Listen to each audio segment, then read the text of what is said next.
My dear cutie cutie army friend, আজকে রাতের জন্য সবাই তৈরি তো? Are you ready? FIFA world cup 2026 এর ফাইনালে বিটিএস এর সেই ঐতিহাসিক হাফ টাইম কনসার্ট দেখার জন্য Gather round now, look at me. We're stacking up the only way. তোমরা অনেকেই আমাকে কমেন্টে প্রশ্ন করেছো যে বাংলাদেশ আর ইন্ডিয়া থেকে তোমরা এই লাইভটা কিভাবে দেখবে। তো এই ভিডিওতে আমি তোমাদের একদম সহজ একটা গাইড দেবো যাতে তোমরা আমাদের প্রিয় বিটিএস মেম্বারদের পারফরমেন্সের 1 সেকেন্ডও মিস না করো। তাই জলদি চ্যানেলটা সাবস্ক্রাইব করে নাও এবং ভিডিওটাতে একটা লাইক দিয়ে দাও। তো চলো ভিডিওটা শুরু করা যাক। প্রথমেই আসি সবচেয়ে গুরুত্বপূর্ণ বিষয়, সময়।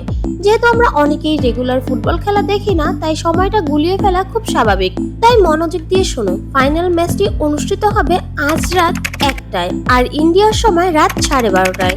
আর আমাদের কাঙ্ক্ষিত হাফ টাইম শো বা কনসার্টটি শুরু হবে খেলার ঠিক মাঝখানে, অর্থাৎ আনুমানিক রাত 1:45 থেকে 2টার মধ্যে। তো এখানে তোমাদের জন্য আমার একটা পার্সোনাল টিপস হচ্ছে, তোমরা কিন্তু অবশ্যই রাত 1:30 মধ্যে স্ক্রিনের সামনে বসে যাবে, কারণ মনে রেখো ফুটবল ম্যাচের হাফ টাইম ব্রেক কিন্তু মাত্র 15 মিনিটের হয় আর এই পুরো মেগা শোটি চলবে মাত্র 11 মিনিট। একটু এদিক ওদিক হলেই কিন্তু মিস হয়ে যাবে।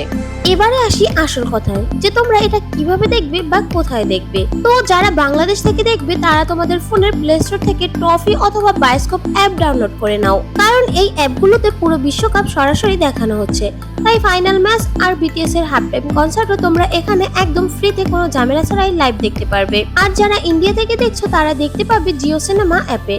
আর টিভিতে দেখতে চাইলে স্পোর্টস 18 এবং জি নেটওয়ার্কের স্পোর্টস চ্যানেলগুলোতে নজর রাখতে পারো। মানে বাংলাদেশি আর্মিদের জন্য স্পোর্টস 18 চ্যানেল এবং ইন্ডিয়ান আর্মিদের জন্য জি নেটওয়ার্ক স্পোর্টস চ্যানেলগুলোতে নজর রাখার কথা বলেছি। তবে যদি তোমরা কোনো বিজ্ঞাপন বা ঝামেলা ছাড়া সরাসরি ইন্টারন্যাশনাল অফিসিয়াল ব্রডকাস্ট দেখতে চাও, তবে ফোনে বা ল্যাপটপে যে কোনো একটি ভালো ভিপিএন কানেক্ট করবে। তো আশা করি তোমরা যারা কমেন্ট করেছিলে যে ফিফাতে বিটিএস এর কনসার্ট কিভাবে সরাসরি দেখবে, তারা একটু হলেও বুঝতে পেরেছো। তো এখনই যাও প্লে স্টোর থেকে অ্যাপগুলো নামিয়ে সব ঠিকঠাক করে রাখো আর রাত্রে খেলা দেখতে এবং কনসার্ট দেখতে বসে যাও। আর হ্যাঁ, ক্রিস মার্টিনের, কিরোশনের, জাস্টিন বিবার, শাকিরা আর আমাদের বিটিএস এর এই 11 মিনিটের ধামাকা পারফরমেন্স দেখার জন্য তুমি কতটা এক্সাইটেড সেটা এখনই কমেন্ট বক্সে জানিয়ে যাও। এন্ড তুমি চাইলে এখনই এই ভিডিওটা তোমার সব আর্মি ফ্রেন্ডদের সাথে শেয়ার করে দিতে পারো, যাতে তারা এই ঐতিহাসিক মুহূর্তটা মিস না করে।